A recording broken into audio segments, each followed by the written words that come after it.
Hello, beautiful people. Hello. Welcome back. It's been a week. How are you?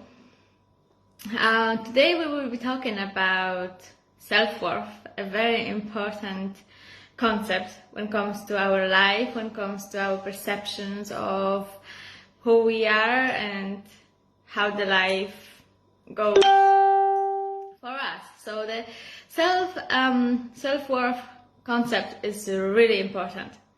But before we go there, let me introduce myself. I'm Sylvia. I'm a psychotherapist. I work with kids and I work with adolescents and adults. I'm the founder of Horizon Mental Health Clinic in Limerick City. I'm also an author of the last 2 books. So one is Grow Into Your Happiness, and my second book is The Secret Code to Happiness. So that's my 2 books so far. Yes, so self-worth.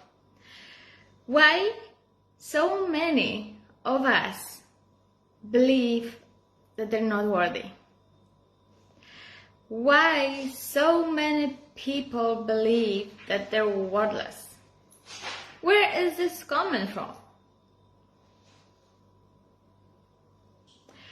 You see, self-worth is something that we believe we either are or we're not.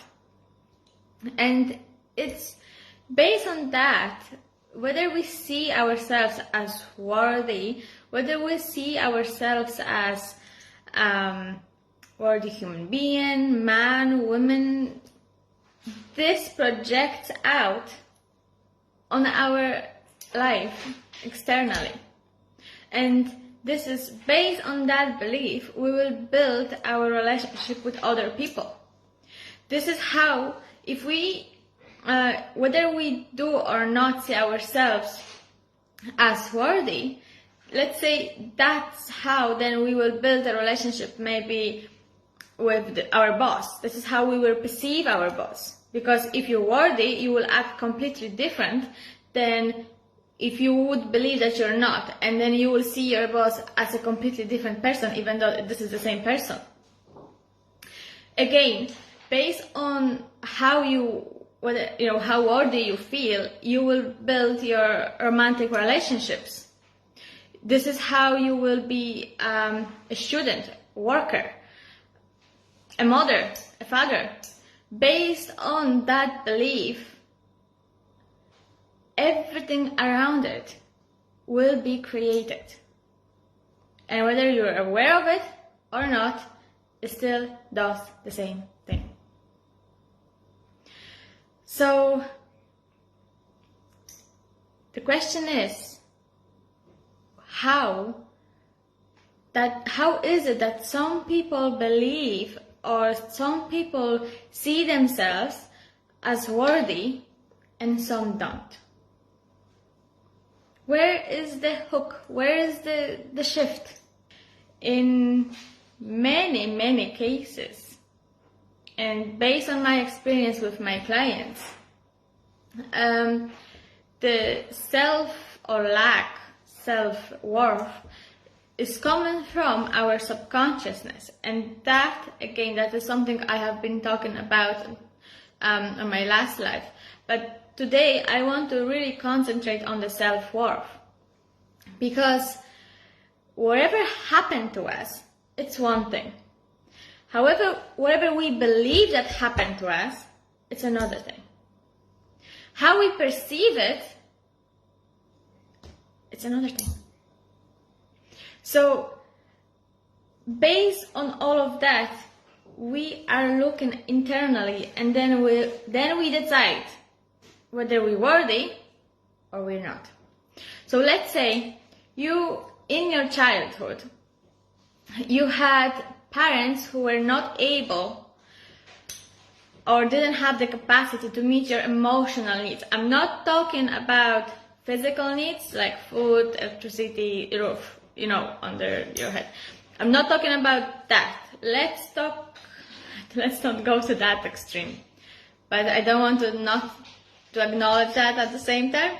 So let's just presume, like, either you know somebody, or maybe it happened to you, unfortunately, where your parents were not able to meet your emotional needs. Maybe there were alcohol in the house. Maybe they were so busy. Maybe you had a sibling that needed more attention than you did. Maybe you were the middle child. So if your parents, for whatever reason, were not able to meet your emotional needs, of course you didn't blame them. How could you? Your parents, the most amazing people in the whole world. As children, we see our parents as nearly as gods. Like they're there, like they're on the above as of everything. So if those people who are above and who's supposed to love us and who are for us everything that we need are not meeting our emotional needs, who do we blame for that? Them? Absolutely not. Never it goes to the parent. The blame goes to us. We are starting to blame ourselves. And moreover, we are starting to create the belief that maybe we're not lovable. And if we are not lovable, it means there must be something wrong with us. And if there's something wrong with us, then we need to be less than our peers, less than our colleagues, their siblings. We are less. And as this unhealthy belief creates in ourselves, as we're, well, not that tiny, but when we were children, it gets to our subconsciousness. It's deeper and deeper, and then we, based on that belief, we create our life. Why would I have a lovely partner who will love me and respect me and will have a great relationship if I'm not lovable? Then of course I don't deserve someone who will love me unconditionally. There must be some conditions. Either I have to behave this way, or I have to be this person, I have to be certain ways. It's all based on fear of rejection. As children, we didn't know whether they will reject us or not. For us, it was okay, they were the perfect parents and there was something wrong with us. A huge to take on when it comes to little people. But the thing is, that little person is still inside you. I'm sure many of you have heard about the inner child. It's another layer of your psyche. And if that part is not healed, then it will project to so many other aspects of your life. Do you want that?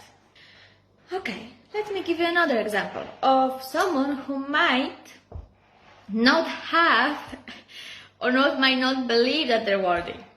So let's say you know somebody, or maybe that was again you, who had a lovely childhood. Absolutely no problem. Loving parents, very supportive, very caring and loving, and were looked after all of your needs. So it was like you were in kind of bubble. It was safe, it was good, it was amazing. And then what happened was that you went to school. And as children, they maybe get some mean friends. Maybe they were jealous of how much love you got. And then you started to get bored. And of course, if those people were friends with somebody else but not with you, first thing that what you did was looking internally. What is wrong with me? Is this my fault? Why do they not want to be friends with me? What is going on? So not all of the issues comes from parents, poor parents. It could be from the environment. Could be from other people that we spent loads of time with. And if then our self worth or self, the self belief about ourselves is changed, it could stay the same if we want challenge that belief.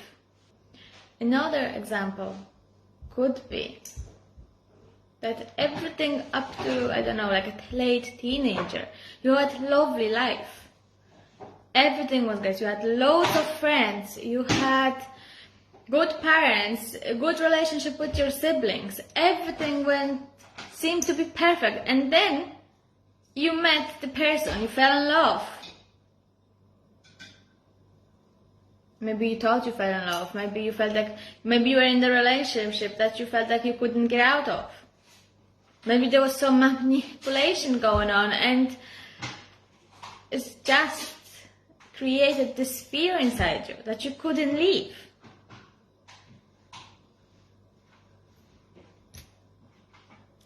And maybe you got pregnant when you were 18, 17.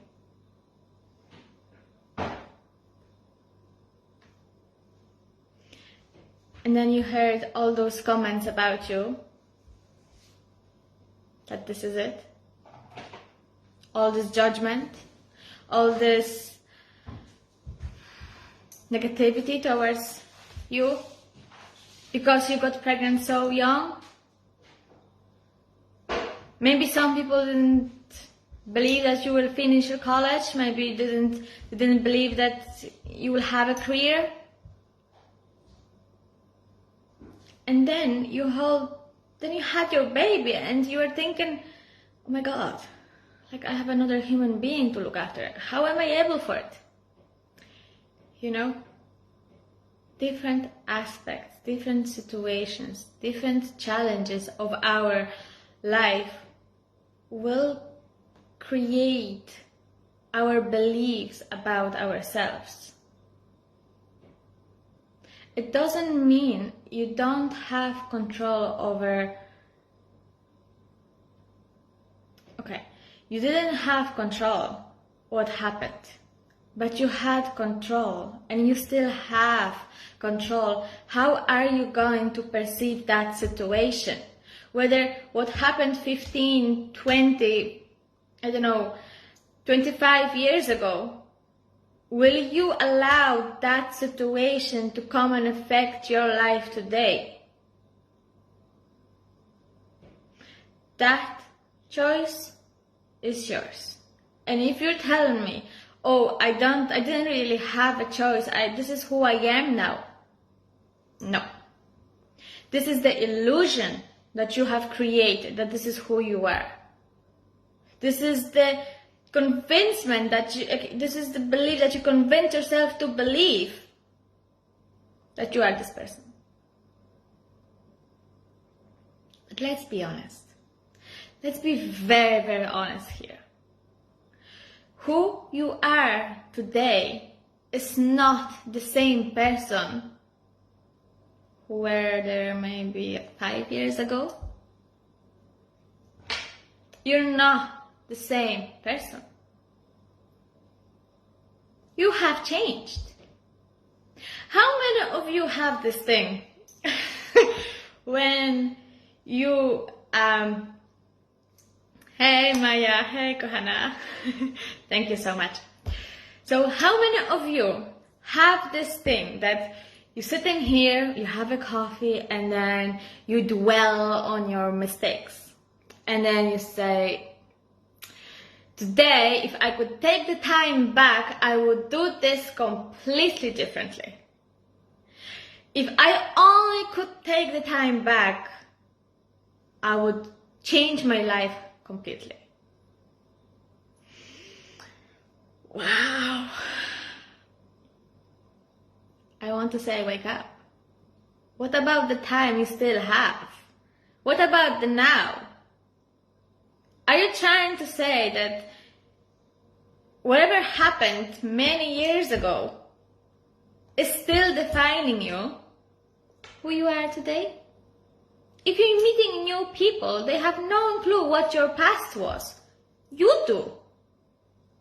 Only you do. And based on that, if you perceive yourself, if you keep identifying yourself with the past, then this is who you were. But it's only illusion. It's based on your past, which it passed. It's behind you. Stop dragging something that it was to the front. Because what about all those years you have actually in front of you? It's not about what could I do if I could take the time back. It's about what are you going to do with the knowledge, with the wisdom that you gain from that experience, and what are you going to do with that today? Because out of every single pain, no matter how bad it is, there is a huge lesson for you to learn. Either about yourself, well, usually it's about yourself. So this is all about you. Your experience, but how are you going to perceive it? Many of us tend to blame other people for what happened to us. Yes, there are so many situations when you don't have control over, but you have control over how you're going to react on it.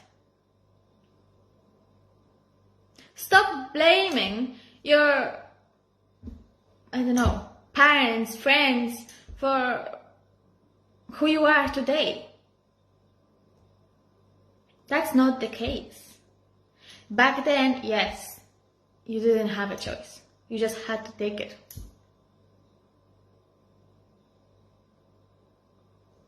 Today, you have a choice. Today, your conscious decisions are creating who you are today. And what's your reality? Nothing else but you. So, you're this powerful.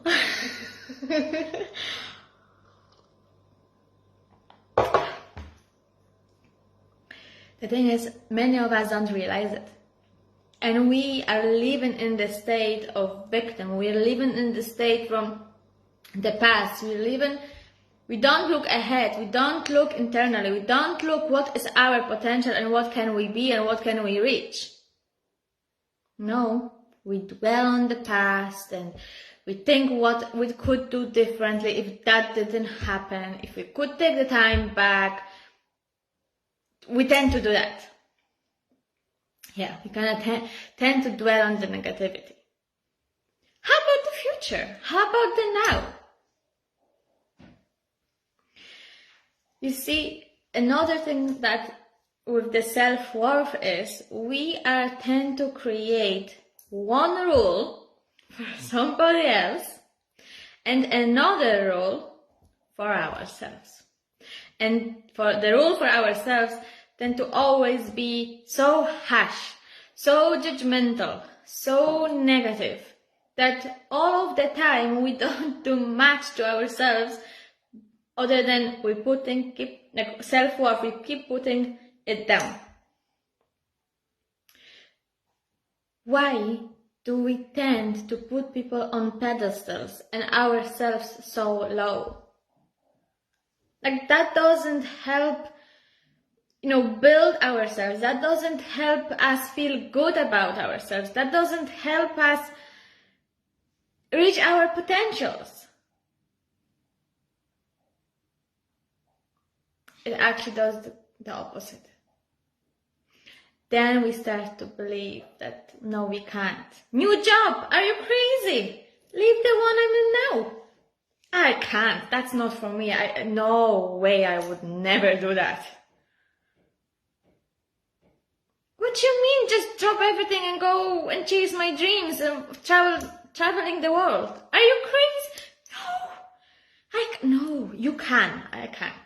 No, I can't.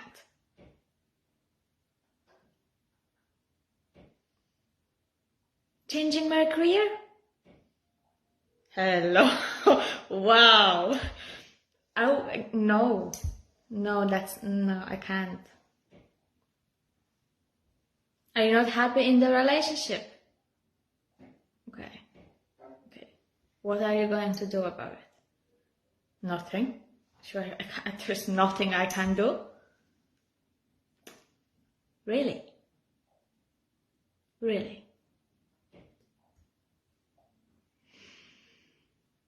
Okay. So if you believe so, that's what it is. Who am I to tell you that's not the truth? Who am I to tell you that yes, you can?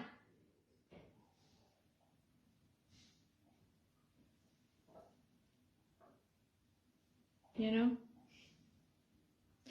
So we tend to create this belief that we can't do something, that we are not worthy of doing something, that we are less than other people. But none of that needs to be your reality. If you today decide that you want to change it, who is going to stop you from changing it?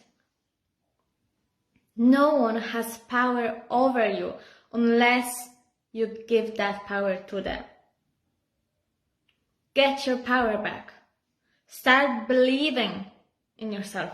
Start have faith in your abilities. Okay, what is the faith now? What is faith? So, the faith, let's say, okay, let me give you a definition of faith. Faith is believing in things that are invisible, that things that you don't see, but you feel it. And that's not coincidence that you have your imagination, that you have your gut feeling, that you can imagine things, that you can visualize things. That's not coincidence that you can look way ahead and you can predict your future if you will have dreams. All of that, it's inside you. You don't need evidence, like scientific evidence, to prove that this is what you have. You have it. And for that, you can believe in yourself. Because there's no science behind it. There's no, you can't touch it, but yet you feel it. You can see it through your eyes of your vision. So that's your evidence that you can believe in yourself, that you can have faith in yourself. And if someone asks you, okay, what is faith? Faith is something to believe in something that's not just visible, but you feel it. You have it inside you. You feel it.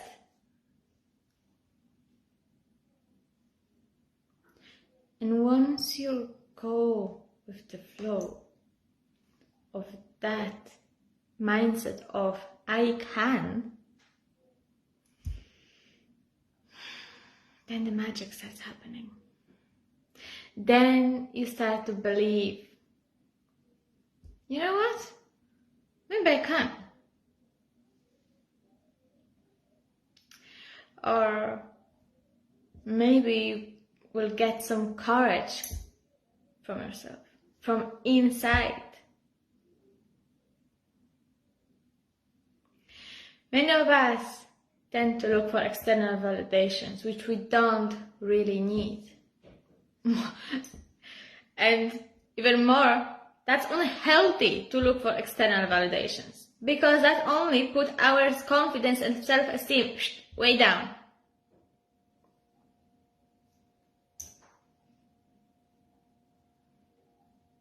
You know, you're so much more than your limited beliefs about yourself.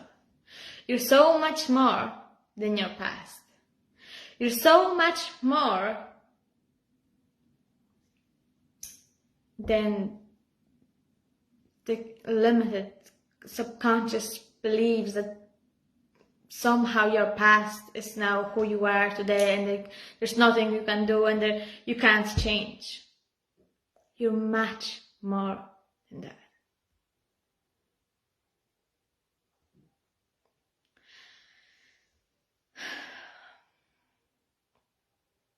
At the beginning of this life, I was telling you about my work, about my career, about, what do I do for a living. I help loads of people. I work with many people with different issues. And again, my younger client is 5, my oldest is nearly 90. And that's not what I want to really talk about. But, for me to be here with you today and to talk to you about self-belief and talking to you about self-worth, talking to you about building yourself up, doesn't mean I had it all at the beginning.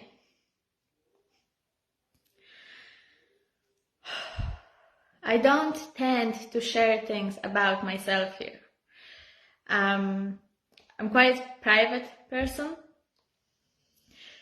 but there was time in my life when I had no self-belief whatsoever. It was zero, nothing. I did put people on the pedestal. I thought I can't do. Actually, there was one time when I was very young, it was about 17 years ago now, when a person who meant to love me and support me, I heard that from that person, I heard that my life just ended. That's it. And I was 18 at the time.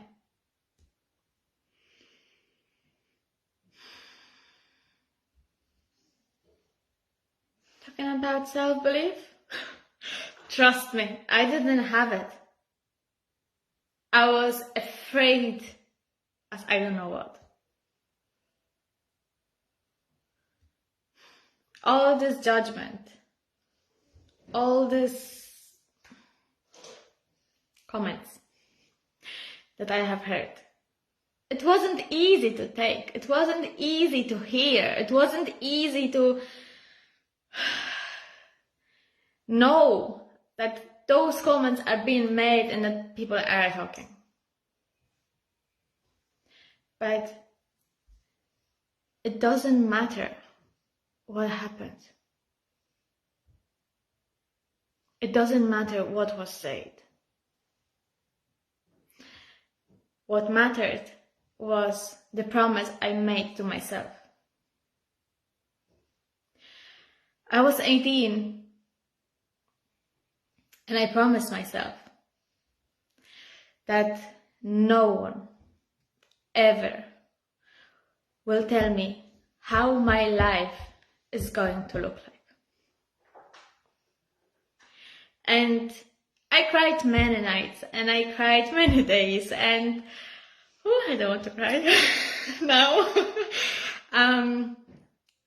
But I don't know, and the strength at the time that I really needed so badly, I wasn't looking for, I couldn't. I actually wasn't even able to look for the strength that I needed and the support I needed from external people, or because all what I was meeting was as like I was hitting a wall each time I tried to get out and be a little bit visible. I had to go back. So I had to look for my own strength within me, which at the time I didn't know I had.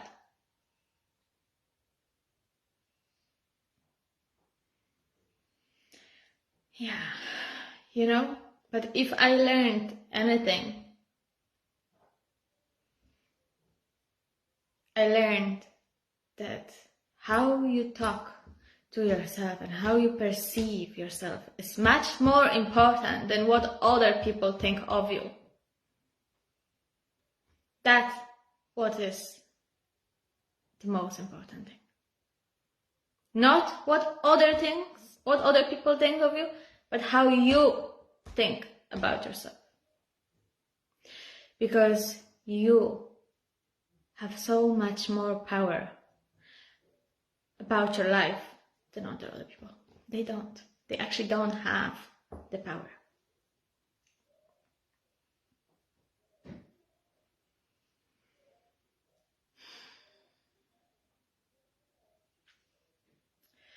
So, yeah. I learned a lot. That experience taught me a lot about myself. That experience, even now when I'm looking back, it's not easy. I have been in therapy for about 6 years now. Being a therapist, I have a huge duty of care to my clients, to myself, to my family. And because of that, I have decided to continue with my personal therapy as much as I have my supervision sessions. I do go to therapy sessions for myself because, as I said, this is so serious. I treat my work very seriously. And before I can understand my client, before I can go there with them, I need to make sure I'm okay. And that's what I'm doing. And also another thing why I'm keep going to my therapy is that because for me to be able to go deep into your conscious, into your subconscious, into your past life, in your past experience, before I'm able to go there with you, I had to be there myself. Otherwise, when I will work with my clients, I can only bring them through the work to as much as I did. Anything beyond that, I'm not able. And I don't like limits. So I want to believe I can help my clients through really a lot. And so far, so good. I love my work. But again, before I could be a good psychotherapist, I had to work a lot on myself. Okay, so at the moment, I want to thank you very much for today. Whoever were with me today, I really appreciate you. And just try to have in mind that you are worthy. Regardless of what you're telling yourself, you are. You are worthy. Full stop. There's no buts, there is no ifs, but there's no whatever. You are worthy. Full stop.